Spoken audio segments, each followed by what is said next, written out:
안녕하세요. 나만의 매력을 찾아 떠나는 남자 이야기 더 챔플맨입니다. 잘 지내고 계시죠? 네, 곧 설인데요. 새해 복 많이 받으십시오.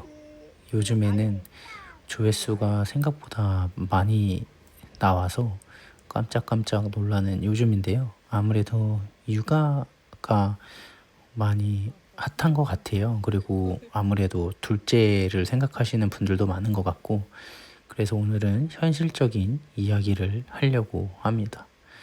일단은 저는 딸 둘을 키우고 있는데, 엄밀히 말하면 아내가 키우고 있죠.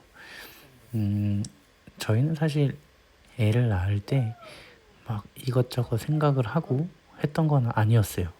그리고 저도 이제 이때 지금 보시는 화면처럼 이제 새 직장이 아니라 이제 제 창업을 하려고 여기저기 자리를 알아볼 때였기 때문에 사실 아이가 태어났을 때 굉장히 정신이 없는 상태였고, 회사에서도 너무 불법적인 일들을 많이 하니까 대우도 잘 안 해주고, 이제 저한테도 이제 협박이나 이런 것들이 많이 오니까 이제 더 이상 못 버티겠다. 나를 이제 사람으로 생각을 안 하고 그냥 부품으로 생각하는구나 라고 생각이 들자마자 저도 살 길을 찾으면서 뭔가 되게 힘들었던 시기였기 때문에 저는 지금 둘째를 지금 한 4달 정도 된 것 같은데, 현실적인 거를 얘기하는 게 좋을 것 같아요. 일단 생각이 많으면 둘째를 낳을 수가 없습니다. 냉정하게 말씀해 드릴게요. 왜냐하면 제도가 많이 좋아졌어도 제도만으로는 둘째를 키우기가 거의 불가능하다 보시면 됩니다. 예를 들어서 뭐 태어나면 1년 동안 뭐 100만 원을 주죠. 근데 그 부분이 뭐 적은 금액이 아니지만 애를 키우는데 100만 원으로는 현실적으로 많지 않습니다. 1년이 지나면 돈이 점점 많이 들어갈 텐데, 그러면 이제 조금씩 2년 차부터인가 돈이 확 줄고 이제 안 나오기 시작하죠. 그러면 일단 제일 큰 문제가 뭐냐면 어린이집을 또 맡겨야 되고, 어린이집도 돈이 또 들어가고, 또 첫째가 있으면 첫째에게도 또 돈이 들어갑니다. 그리고 제일 중요한 건 사람이 시간이 있어야 애를 키우잖아요. 근데 맞벌이다. 그럼 거의 불가능하죠. 제도가 허용해 주질 않아요. 예를 들어서 회사면 회사도 결혼한 사람, 애 있는 사람을 별로 뽑아주려고 하지 않습니다. 왜? 육아휴직이란 걸 해줘야 되고, 또 아이가 있으면 너무 이런 이제 제어가 안 되는 상황들이 많죠. 애가 아프다던가, 뭐 애가 뭔 일이 생기면 또 회사를 금방 나가야지, 또 애를 뭐 잘못되게 둘 수는 없잖아요. 그래서 그런 이제 요소들 때문에 회사에서는 이제 아이가 있는 이제 부모를 별로 선호하지는 않습니다. 그래서 그런 현실적인 부분도 있고, 두 번째는 체력적인 요소. 예를 들어서 내가 직장인이든 직장이 아니든 아이를 케어하는 거는 굉장히 에너지 소모가 심하고요. 또 아이들은 까딱하면 다칩니다.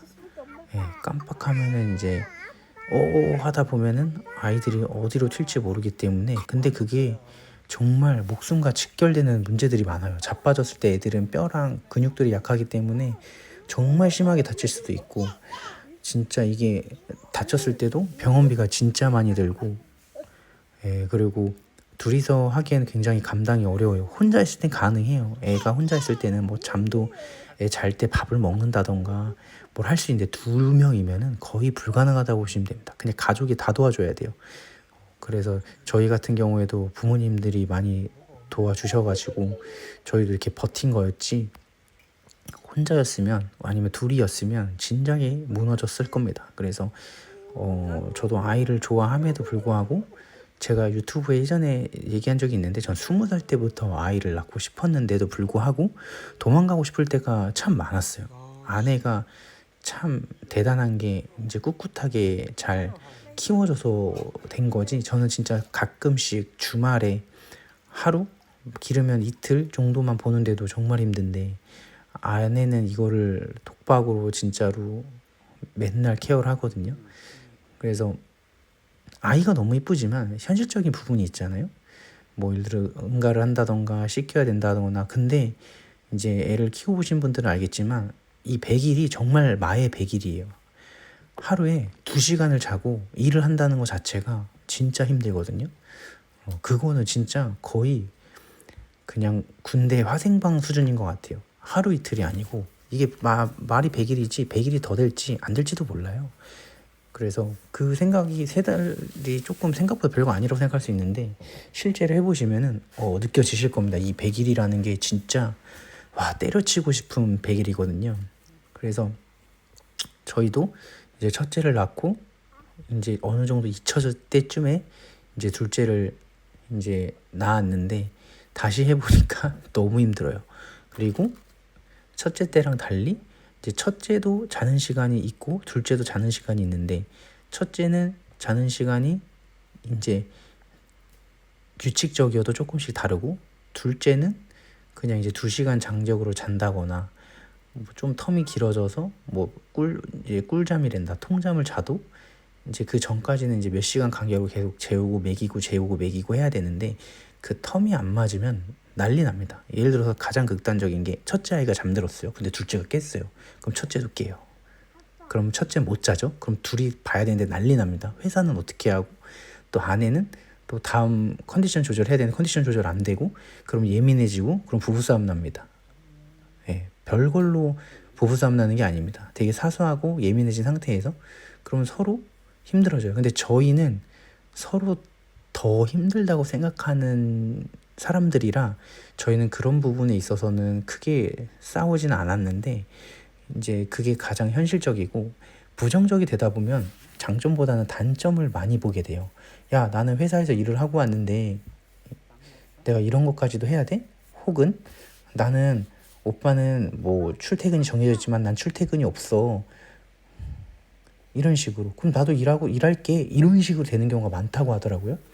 그래서 이제 그 예민함을 잘 컨트롤을 해야 되고 두 번째가 첫째 아이가 갑자기 둘째가 튀어나오면 이제 샘을 내요. 근데 대놓고는 못 내고 이제 조금씩 내기 시작하는데 이제 보시면 아시겠지만 굉장히 애가 작고 약하단 말이에요. 그래서 조금만 잘못해도 진짜 크게 부러진다거나 뭐가 문제가 생길 수 있을 정도로 이제 중요한 시기인데 이제 부모가 계속 아이를 진짜 계속 볼 수가 없잖아요. 졸 수도 있고 잠깐 화장실 다녀올 수도 있는데 그때 뭔 일이 생겨버리면 컨트롤이 안 됩니다.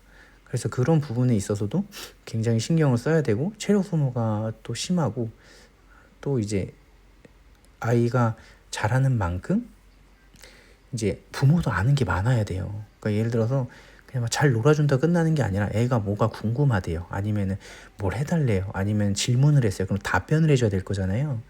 그러면 생각보다 공부도 많이 해야 돼요.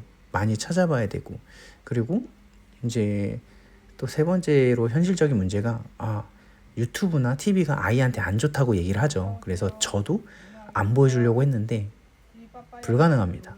제가 단언코 말씀드리는데 불가능해요. 옛날 사람들은 없어서 그렇다고 하지만 불가능합니다. 지금 현재로서는 키워보시는 분들은 알겠지만 나도 밥을 먹어야 되고 나도 잠을 자야 되고 나도 컨디션 회복을 해야 되고 내가 아플 수도 있잖아요. 근데 TV를 보여주면은 이제 30분이든 1시간이든 아이가 TV 보는 시간 동안 이제 밥을 먹거나 뭘 할 수가 있어요. 그래서 이거는 진짜 어느 정도 합의를 하고 이제 딱 보여준 시간을 정하고 그 시간에 뭘 어떻게 해야 될지를 생각을 하는 게 좀 더 현명하다고 생각해요. 애 한두 해 키울 거 아니잖아요. 10년, 20년 장기 프로젝트잖아요. 또 20살이 된다고 하더라도 여러분들도 이제 20, 30, 40대가 보시는 걸로 알고 있는데 아실 거예요. 20대 애입니다. 20살 되더라도 말이 성인이지 그냥 아이예요. 제가 봤을 때 성인은 30 정도가 돼야 그냥 제가 생각하는 그냥 성인 20살 느낌인 것 같아요. 죄송해요. 제 개인적인 의견이에요. 그래서 20살 된다고 하더라도 그냥 성인이 할 수 있는 거를 이제 할 수 있는 거, 그러니까 술, 담배 이런 걸 할 수 있는 거지 정서적인 거나 정신적인 부분에서는 아직도 저는 성장이 필요하다는 나이라고 생각하기 때문에 계속 케어를 해 주셔야 됩니다. 그러면 돈을 또 줘야 되잖아요. 또 20살인데 초등학교, 중학교 때만큼 돈을 줄 수는 없으니까 아이들도 친구들이랑 놀아야 되고 친해져야 되고 사회적인 걸 해야 되는데 당연히 나이가 먹을수록 들어가는 돈이 많아질 거고 그렇다고 아이가 이제 사회생활 하는데 너무 수준 떨어지게 놀게 할 수는 없잖아요. 그럼 또 따돌림을 당할 수도 있고 배척당할 수도 있으니까. 그래서 경제적인 부분도 굉장히 신경을 쓰셔야 되고, 그래서 여러 가지 현실적인 부분에 있어서 내가 이거를 감당할 수 있느냐 없느냐를 좀 생각을 해봐야 될 것 같아요. 요즘에 평생 직장도 없고 먹고 살기도 힘들고 저조차도 마찬가지고, 아이를 보고 웃고 이런 것들은 너무 행복하고 잘났다 생각을 하지만, 막상 이제 이 금전적인 부분이나 이 아이들이 나중에 미래를 생각을 했을 땐 부정적인 느낌이 드는 것도 사실이에요. 아이들이, 우리도 지금 힘든데 나중에 더 힘들지 않을까? 내 욕심 때문에 아이가 너무 힘든 길을 선택하게 한 게 아닌가? 라는 생각이 들 때도 있고, 저랑 아내도 버거울 때가 있어요. 아이들이 이제 커가는 거는 너무 좋지만 막 사고 치거나 말 안 들을 때, 자라고 해야 되는데 안 잘 때, 막 밥 먹어야 되는데 밥 안 먹고 땡깡 부린다거나 막 물건 던지거나 막 이럴 땐 돌아요. 사람이잖아요, 저희도. 그래서 그런 좋은 면만 보지 말고 애를 키우거나 준비를 할 땐 가장 극단적인 것부터 생각을 하시고, 지금 저런 거, 그러니까 아기 없이 이제 눌렀는데 큰일 날 수도 있는 상황인 거죠. 그래서 이런 모든 것들을 다 케어할 수 있을 것 같다라고 생각이 들었을 때 둘째를 준비하고 하시는 게 낫지 않을까.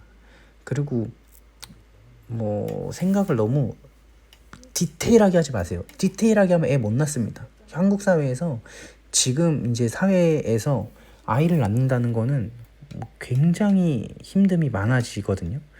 회사는 물론이고 개인적인 시간도 없어지고 그냥 거의 뭐 기계처럼 움직여야 되는데, 나는 그게 너무 어렵다. 아직 즐기고 싶은 게 많다.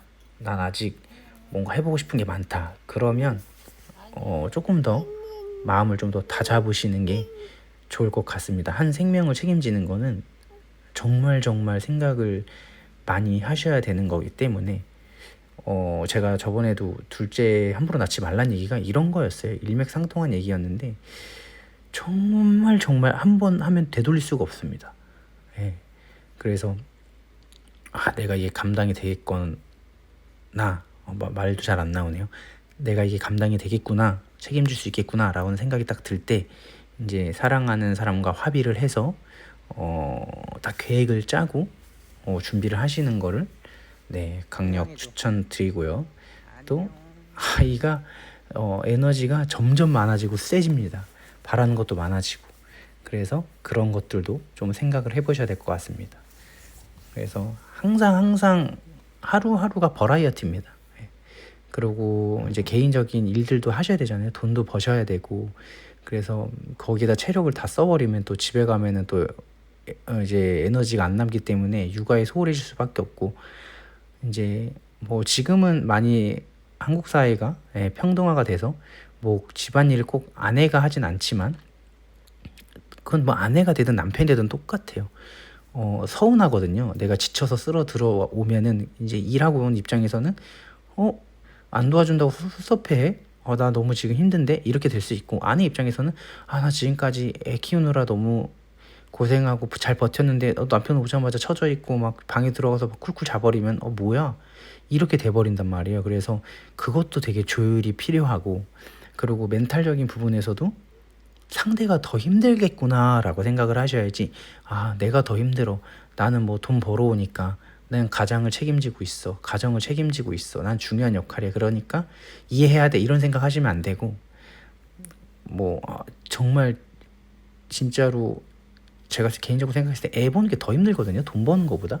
돈은 그냥 그러니까 돈 버는 거 할 일만 하면 되는 건데, 애들은 할 일만 한다고 되지가 않습니다. 계속 응가하고 오줌 싸고 뭐 토하고 밥 챙겨주고 뭐 빨래 설거지 하다 보면은 저녁입니다. 예. 그리고 거의 식사를 때워야 돼요. 막 진짜 막 5분 10분 내로. 그럼 체하고 속도 안 좋아지고 몸도 많이 망가지니까 감정도 많이 오락가락하게 되고 굉장히 힘들어요. 그리고 어쨌든 갇혀 있잖아요. 애들이랑만 있고. 그래서 밖에 생활하면은 사회에서 소통도 좀 하고 뭐 얘기도 좀 하고 맛있는 것도 어쨌든 먹잖아요. 근데 집에 갇혀 있으면 뭘 먹기가 굉장히 어려워지거든요. 그냥 거의 뭐 노예 생활인 것 같아요. 극단적으로 말씀드리면. 뭐 안 그러신 분들도 계시겠지만. 그래서 꼭 이제 가정을 돌보시는 안주인 분들한테 항상 감사하게 생각을 하면서 이해해 주시면은 좋을 것 같습니다. 그래도 사람이기 때문에 불만이 생기지만 그렇게 생각을 해주시면은 조금 덜 싸우실 것 같습니다. 그래서 저는 그런 거를 강력 추천드리고요. 내가 아이를 키울 수 있는 경제적 여건이 되는지, 그리고 내가 아이를 돌볼 수 있는 시간이 되는지, 그리고 중간에 포기도 할 수 없으니까 내가 이걸 끝까지 완주할 수 있는지 본인을 한번 체크를 해보시고, 생명을 키운다는 거는 진짜 함부로 하시면 안 되는 겁니다. 책임질 수 없으면 하지 마셔야 돼요.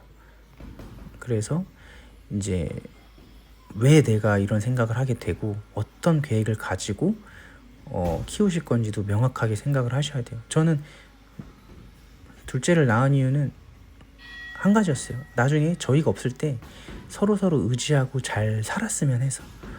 그리고 너무 삭막하잖아요. 솔직히 옛날보다 먹고 살기 좋아졌죠. 돈만 있으면 밤에도 뭐 야식도 배달되고 뭐 돈만 있으면 다 할 수 있는 시대잖아요. 쿠팡도 있고 컬리도 있고 뭐 음식점도 다 잘 돼 있고. 다만 돈이 없으면 더 힘든 게 요즘 사회입니다. 친절로 포장돼 있지만 사실 그거는 친절이 아니라 돈을 벌기 위해서 하는 가식적인 경우도 많고요. 그래서 제가 체육관 하는 이유는 좀 누구한테나 그냥 진실되게 좀 존중받고 자존감이 좀 업돼서 좀 생활이 편안해지고 좀 더 풍요로워지고 행복해지셨으면 해서 저는 제가 지금 제 직장을 만들어서 열심히 회원분들과 소통을 하고 있는데 여러분들도 여러분들만의 계획을 세우셔갖고 슬기롭게 잘 헤쳐나가셨으면 좋겠습니다. 오늘 처음으로 주제에 맞게끔 말을 한 것 같아서 좀 뿌듯한데요. 요즘 조회수가 많이 나와서 너무 감사하고 있고, 다시 한번 새해 복 많이 받으시고요. 저도 열심히 공부해서 좀 더 재밌는 영상으로 찾아뵙도록 하겠습니다. 이제 곧 여름이라서 열심히 몸 만들고 있습니다. 그럼 다음에 또 뵙겠습니다. 감사합니다. 안녕.